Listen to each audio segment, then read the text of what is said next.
Nuestro artículo, pues como ustedes vieron, que les circularon el documento, se titula Un nuevo contrato para la reproducción social y de la vida. Viene inspirado, como ya Darío lo anticipaba, por la pregunta que nos plantea el feminismo crítico acerca de la reproducción para el 99%, la reproducción de la vida. ¿Cómo garantizar, pues en épocas de pandemia en donde precisamente es la vida lo que se está poniendo en juego,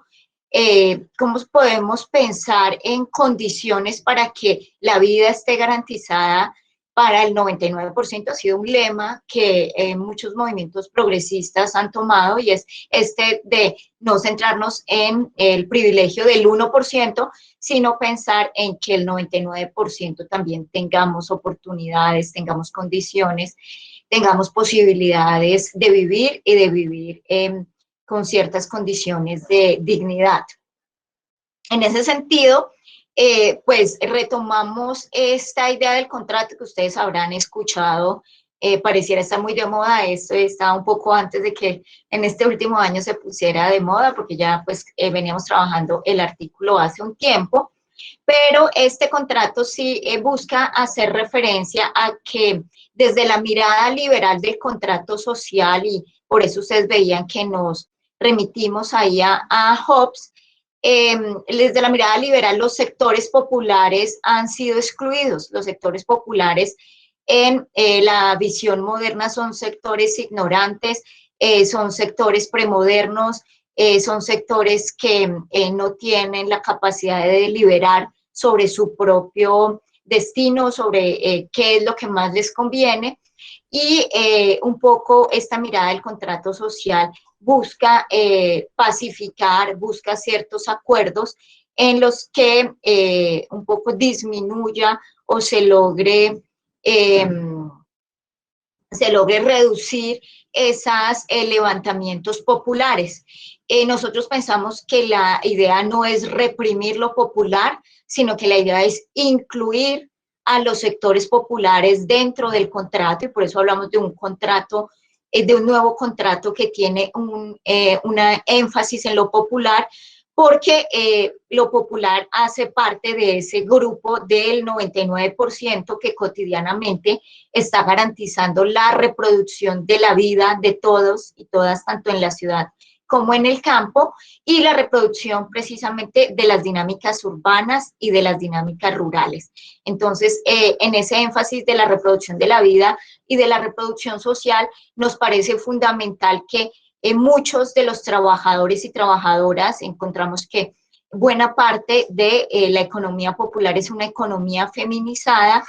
puedan contar con las garantías de decidir sobre qué es lo que les conviene, que puedan participar de la política pública, no solo en términos consultivos, sino en términos vinculantes, y que podamos pensar pues un contrato que sea mucho más inclusivo, que sea plural, porque sabemos y partimos de que el Estado es un espacio de disputa, que el Estado no es una institución única, ahistórica, eterna, sino que el Estado es una institución que se transforma y en la que hay una disputa de clases, y la apuesta es precisamente que las clases populares que no han tenido un lugar en el Estado puedan participar en él, que tengan un lugar político, pero también jurídico, porque nos parece fundamental que el acuerdo que se proponga, o el acuerdo en que se llegue de garantía de derechos económicos y sociales, sea un acuerdo que tenga condiciones de exigibilidad pues para los ciudadanos, y no solo sea un acuerdo en términos discursivos. Y en ese sentido, pues nos interesa resaltar las experiencias que desde los entramados comunitarios se han presentado en diferentes lugares justamente para atender la crisis, y que han mostrado que los lazos colaborativos, los lazos de defender y cuidar la naturaleza, de cuidar la vida, de cuidarnos unos a otros y a otras, pues nos ayudan precisamente a que podamos vivir el 99%, y que la vida y las condiciones de dignidad no sean un privilegio solo de algunos. Es un poco hablar de los sectores populares, pues implica hablar de la solidaridad que debe existir en torno a los sectores populares. Es una primera idea que yo voy a mencionar. Otra segunda idea que yo voy a señalar, pues es un poco ampliar el concepto de la producción y la reproducción social que se da pues, en el seno del hogar y que en medio de la crisis se va ampliando hacia lo que es la comunidad, entonces el papel que la comunidad juega en la reproducción social y sobre todo en los momentos de crisis. Y una tercera idea que tiene que ver con el hecho de que, digamos, un poco el dispositivo de política social que existe y un poco el dispositivo del acceso a los recursos estatales, pues no permiten que las comunidades accedan directamente a esos recursos de carácter estatal en Colombia, porque en otros países eso sí es posible. Entonces, cuando yo hablo de la solidaridad, que es la primera idea que yo quería mencionar, pues en ese sentido, la solidaridad es distinta a la filantropía, el altruismo o la asistencia social, porque la solidaridad implica en que todos somos iguales, mientras que el altruismo o la filantropía o la misma asistencia implica la desigualdad, o sea, implica dos puntas, el que da y el que recibe. Entonces, un poco, digamos, la relación del Estado con las comunidades y con los territorios se ha dado bajo un poco supuesto de pobreza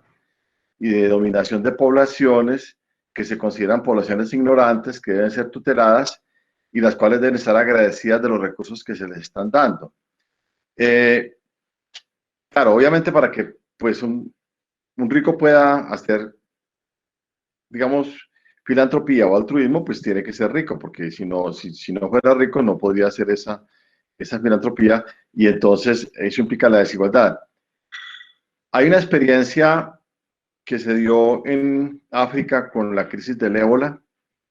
Pues el ébola tuvo una crisis, creo que hace unos 4 o 5 años, donde se amplió, pues digamos, pues el ébola pues no es tan transmisible como el coronavirus, pero la mortalidad pues es del 80% o algo así por el estilo. Pues, y se dio en África y hubo un fracaso pues inicial del papel, digamos, del confinamiento que se exigía para las poblaciones para poder encerrar la enfermedad. Pues ahí en el artículo están citados varios estudios que se han hecho, en donde señalaron que para poder resolver el tema del ébola tuvo que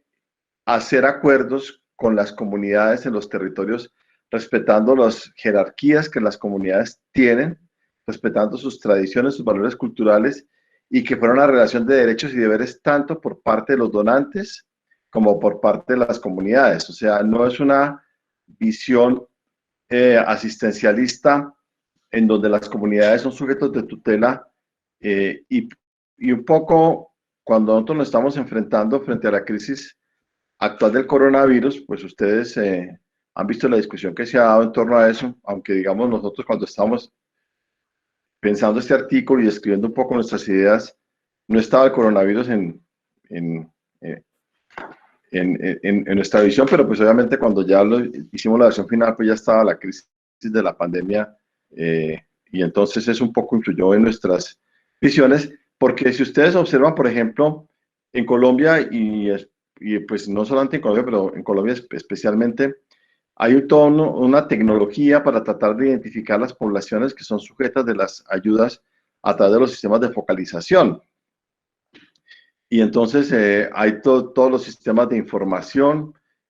para tratar de ubicar quiénes deben ser incorporados. Ahora están hablando de que entonces hay que, digamos, modernizar el SISBEN y se habla del SISBEN 4 y resulta que todos esos sistemas de información han fallado y van a seguir fallando porque se pretende desde el nivel central, desde Planeación Nacional, tratar de entender lo que está pasando en todo el territorio nacional y en la comunidad más pequeña y más remota, cuando son las comunidades los que conocen lo que pasa en su propio territorio. Nosotros estamos planteando justamente de que se partan las comunidades y se parta de un reconocimiento de las comunidades en el territorio. Bueno, queremos resaltar esa potencialidad que tiene ese nuevo contrato social y que nosotros invitamos a pensarnos que se pueden construir otras alternativas y que debemos ser receptivos a escuchar qué es lo que las comunidades están diciendo y también están reclamando, además que no es una cuestión de últimos, digamos, crisis, sino que es una cuestión que ha sido reiterativa y en ese sentido creemos que existe una potencialidad de reconocer todas esas actividades y esas estrategias de supervivencia que han tenido los sectores populares y a partir de esas estrategias analizar cómo se han planteado esas propuestas que han permitido no solamente, digamos, superar ciertas crisis, sino sobre todo subsistir y continuar existiendo y que son practicadas por comunidades indígenas, campesinas, afrodescendientes y que obviamente, como planteaba allí también el profesor, son catalogadas como tradicionales, arcaicas, pero hay un gran valor que hay que comenzar a reconocer, sobre todo porque han sido la posibilidad para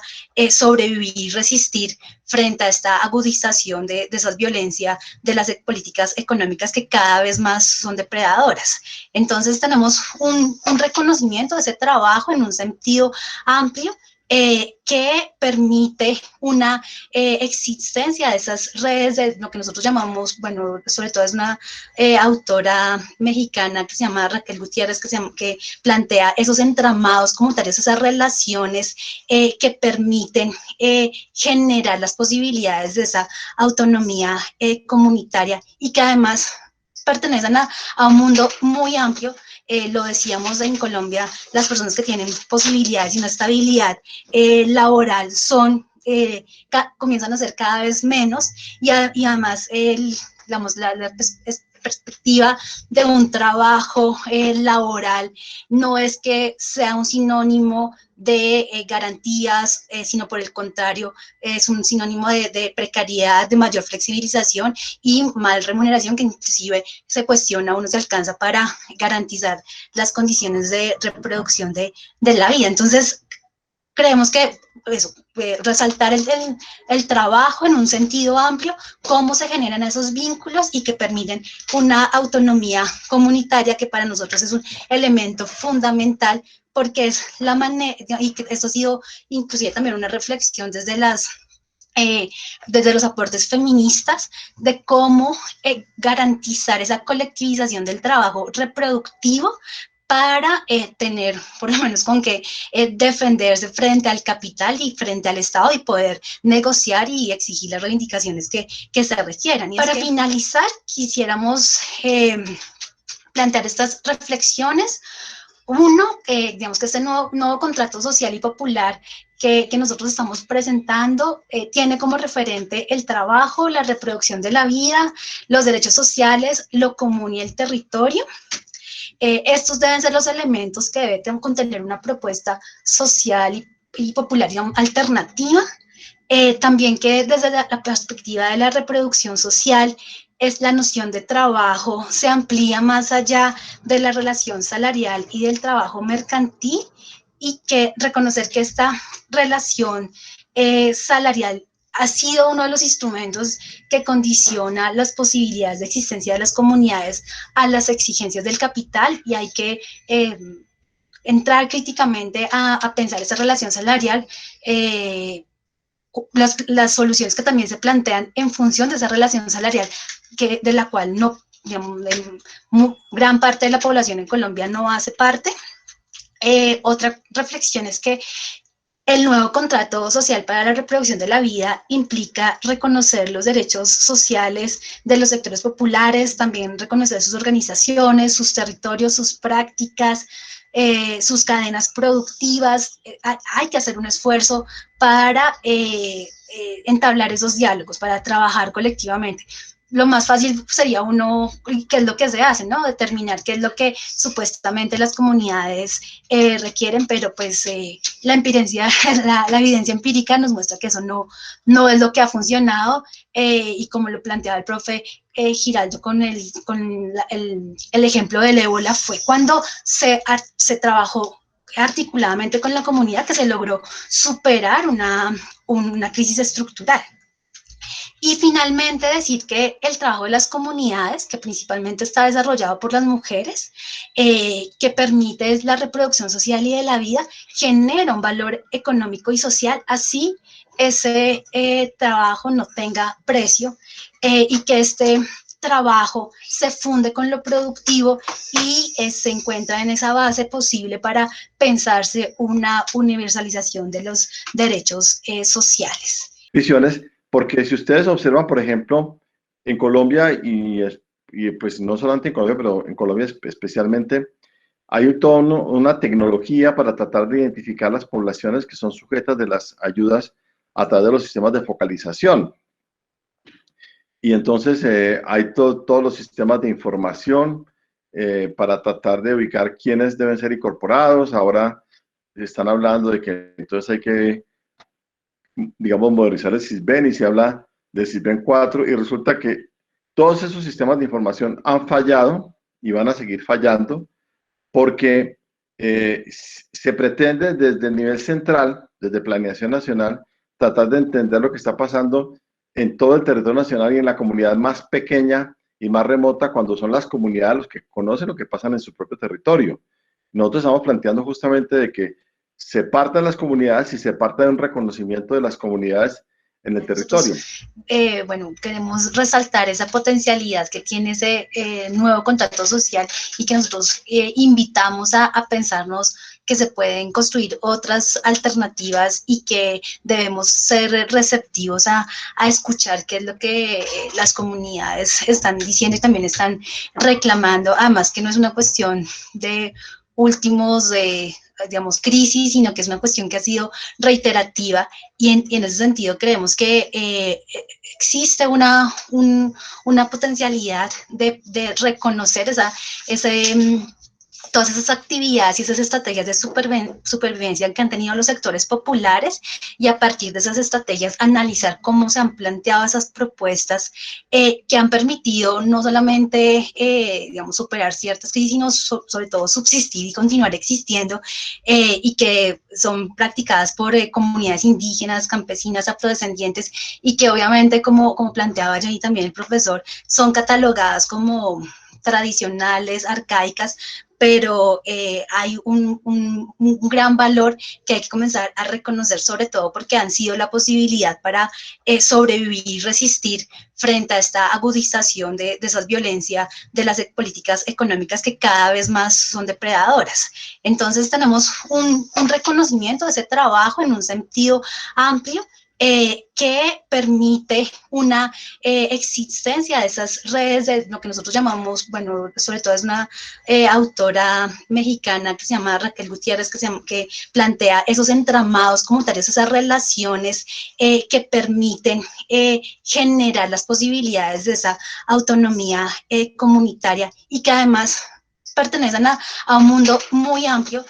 Lo decíamos en Colombia, las personas que tienen posibilidades y una estabilidad laboral comienzan a ser cada vez menos y además digamos, la perspectiva de un trabajo laboral no es que sea un sinónimo de garantías, sino por el contrario, es un sinónimo de precariedad, de mayor flexibilización y mal remuneración que inclusive se cuestiona o no se alcanza para garantizar las condiciones de reproducción de la vida. Entonces, creemos que eso, resaltar el trabajo en un sentido amplio, cómo se generan esos vínculos y que permiten una autonomía comunitaria que para nosotros es un elemento fundamental porque es la manera, y que esto ha sido inclusive también una reflexión desde los aportes feministas de cómo garantizar esa colectivización del trabajo reproductivo para tener por lo menos con qué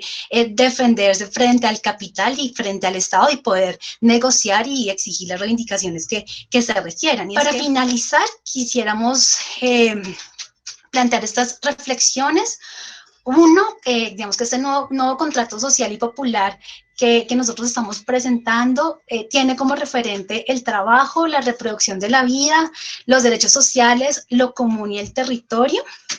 Estos deben ser los elementos que debe contener una propuesta social y popular y alternativa. También que desde la perspectiva de la reproducción social, es la noción de trabajo se amplía más allá de la relación salarial y del trabajo mercantil, y que reconocer que esta relación salarial ha sido uno de los instrumentos que condiciona las posibilidades de existencia de las comunidades a las exigencias del capital, y hay que entrar críticamente a pensar esa relación salarial, las soluciones que también se plantean en función de esa relación salarial, de la cual no, digamos, gran parte de la población en Colombia no hace parte. Otra reflexión es que